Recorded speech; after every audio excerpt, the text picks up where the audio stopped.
Welcome to বিটিওস academy. আমরা এর আগের ক্লাসে কাইনেটিক থিওরি অফ গ্যাস অবধি আমরা ক্লাসটা করেছিলাম। আজকের আমরা যেটা করবো সেটা হলো সিম্পল হারমোনিক মোশন। ঠিক আছে,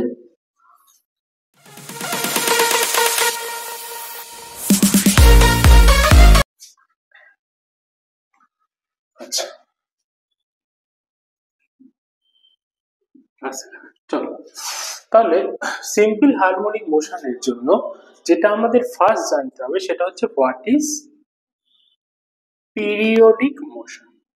পিরিয়ডিক মোশন বলতে আমরা কি বুঝি? ঠিক আছে, পিরিয়ডিক মোশন মানে হলো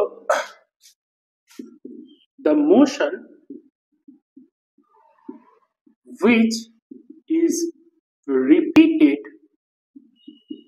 over a certain time। তাহলে একটা সার্টেন টাইম পর যে মোশনটা রিপিট করে তাকে আমরা বলবো কি periodic motion. As an example, কোনো একটা লোক ধরে নাও এ থেকে বি পয়েন্টে যাচ্ছে, আবার বি থেকে এ পয়েন্টে ফিরে আসছে, হলো।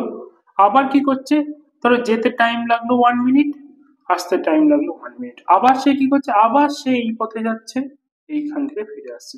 তাহলে একটা টাইম ইন্টারভেল পর পর এই যে মোশনটা চলছে, this is called a periodic motion. চলো next, harmonic motion. Harmonic motion হচ্ছে oscillatory motion. Oscillatory motion, oscillatory মোশনটা কি?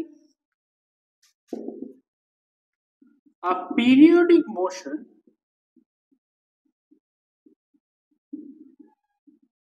which is to and fro motion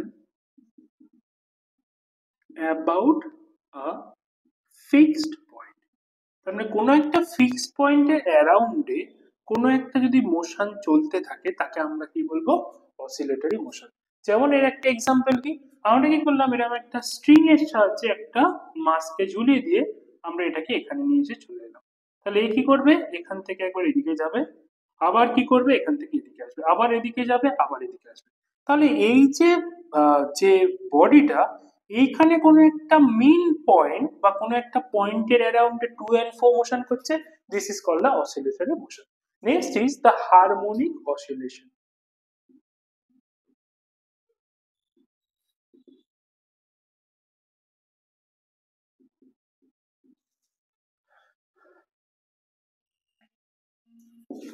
The oscillations which can expressed by simple harmonic motion, simple harmonic function, this is called the harmonic oscillation। ওকে, এই যে harmonic oscillation, এটার আমরা ইকুয়েশনকে simply express করতে পারি y is equal to a sin omega t। Okay, omega কি, omega is equal to 2 pi by t। ঠিক আছে, বা এটাকে আমরা লিখতে পারি y is equal to a sin 2 pi small t by capital T। আমরা যদি y equal to a sin 2 pi small t by capital T দিয়ে আমরা যদি এই এক্সপ্রেশনটাকে ডিনোট করি, তাহলে এর গ্রাফটা কেমন দেখতে হবে? এর গ্রাফটা হবে this is y, this is t, this graph look like that. Okay, আর এই যে গ্রাফের এখান থেকে যে এই অবধি আসছে, এর জন্য কত টাইম লাগবে, this T T is called time period. যতটা টাইম লাগবে তাকে আমরা বলবো কত, টাইম পিরিয়ড। ওকে, আচ্ছা নেক্সট হচ্ছে এই যে হারমোনিক অসিলেশনটা রয়েছে, এটাকে আমরা উই ক্যান অলসো এক্সপ্রেস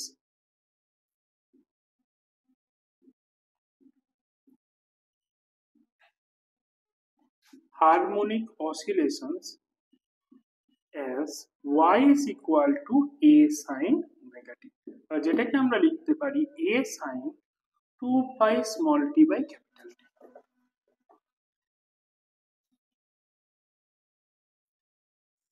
তাহলে আমার এইরকম যদি হয় সেক্ষেত্রে আমার গ্রাফটা কেমন দেখতে হবে? This graph look like that. এদিকে হচ্ছে y, এদিকে হচ্ছে t। কেন এরকম দেখতে হলো? আমরা যখন এটা আমাদের হচ্ছে a sin 2 pi small t by capital T। এখানে যখন t equal to 0 আমাদের y এর ভ্যালু কত হতো? 0। ওকে, তাই জন্য এটা 0 থেকে শুরু। কিন্তু আমরা যখন y is equal to a sin 2 pi small t by capital T নিলাম, t equal to 0 আমাদের y এর ভ্যালু কি হতো? a। ওকে, তাই জন্য এটা শুরু হলো এখান থেকে। চলো নেক্সট। এরপর আমরা কি করব? বেশ কিছু ইম্পর্টেন্ট টার্মস যেগুলো আছে সেগুলোকে আমরা দেখবো কাকে কি বলে। ফার্স্ট যেটা আসছে আমাদের এই সিম্পল হারমোনিক মোশনের ইকুয়েশন কি পেলাম? y equal to a sin omega t। প্রথম হচ্ছে অ্যামপ্লিটিউড কাকে বলে? অ্যামপ্লিটিউড মানে the maximum distance from the x Axis. আমাদের যে এই যে আমরা একটা গ্রাফ এঁকেছিলাম, এই গ্রাফের এই যে এক্স অ্যাক্সিস বা আমাদের টি অ্যাক্সিস থেকে ম্যাক্সিমাম যে ডিসটেন্সটা ছিল সেটাকে বলে অ্যামপ্লিটিউড। এই অ্যামপ্লিটিউডকে আমরা কি দিয়ে ডিনোট করি? a। Okay, next is time period. Time period কি?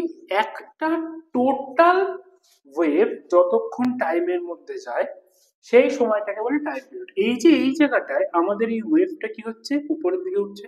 এই ওয়েভটাই বা এই মোশনটা এখানে এসে আবার এই জায়গাতে এসে কি হচ্ছে? উপরের দিকে হচ্ছে, উঠছে। তাহলে এই যে দুখানা সেম ফেজ মধ্যে আসতে যে টাইমটা লাগে সেটাকে কি বলে? Time period. এই টাইম পিরিয়ডকে আমরা ডিনোট করি কি? Capital T. তারপরে কি? তারপরে হচ্ছে ফ্রিকোয়েন্সি।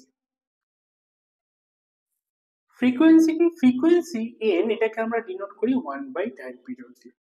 ওকে, বা এই ফ্রিকোয়েন্সিটাকে আমরা কি লিখতে পারি? আমরা কি জানি? Omega is equal to 2 pi by capital T. So t is equal to 2 pi by omega, then n is equal to 1 by 2 pi by omega, then n is equal to omega by 2 pi.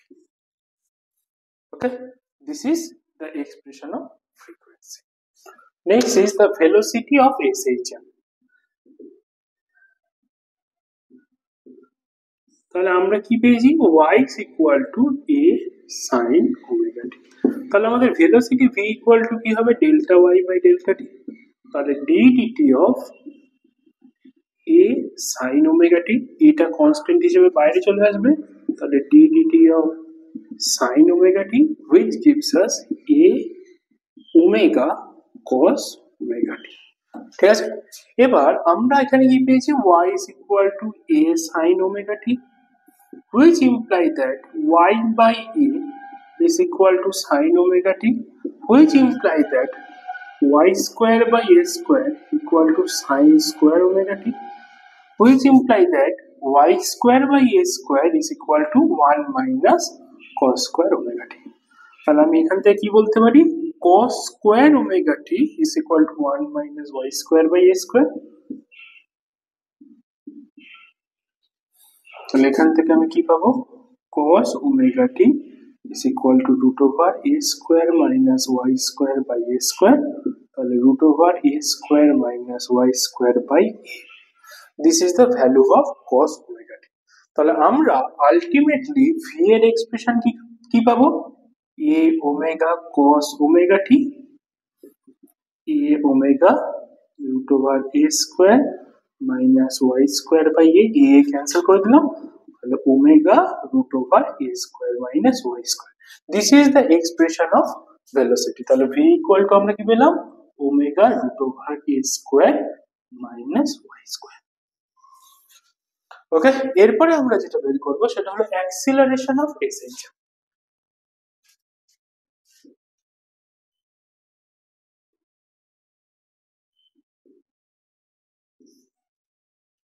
Acceleration of SHM কি হবে? আমরা acceleration a মানে কি হয়? Delta v by delta t। এবার আমরা v এর দুটো এক্সপ্রেশন পেয়েছিলাম, একটা হচ্ছে a omega cos omega t, একটা হলো omega root over a square minus omega square. এখানে যেহেতু t এর উপর ডিপেন্ডেন্সি আছে তার জন্য আমরা কি করব? এটাকে d dt অফ v এর জায়গায় লিখব a ওমেগা cos ওমেগা টি। ওকে, তাহলে এখান থেকে কি হলো, অ্যাক্সিলারেশন, তাহলে এখান থেকে এটা বাইরে চলে গেল, ডি ডিটি অফ ওমেগা, আচ্ছা এ ওমেগাটাকে আমরা, এ ওমেগা কনস্ট্যান্ট, সেটাকে আমরা বাইরে বের করে নিই, d d t of cos omega t. তাহলে এটা কি হবে, alpha is equal to a omega, d d t of cos omega t gives us minus sine omega t into omega. তাহলে আলফা ইজ ইকুয়াল টু কি হবে, a omega square minus a omega square sine omega t. তাহলে এখান থেকে কি হবে, alpha is equal to omega minus omega square যদি নিই, আমি পাচ্ছি কি এ sign omega T. What is the A sign omega T, this is Y. তাহলে আমাদের অ্যাক্সিলারেশন আলফা ইকুয়াল টু কি হবে, মাইনাস ওমেগা স্কোয়ার ওয়াই। ঠিক আছে, তাহলে আজকের আমরা আপ টু এসএইচএম এর অ্যাক্সিলারেশন অবধি দেখলাম। ভিডিওটা ভালো লাগলে শেয়ার করে দিও, সাবস্ক্রাইব করে দিও। এর নেক্সট পার্টটা এসএইচএম এর নেক্সট পার্ট আমরা নেক্সট ভিডিওতে করব। চলো আজকের জন্য বাই।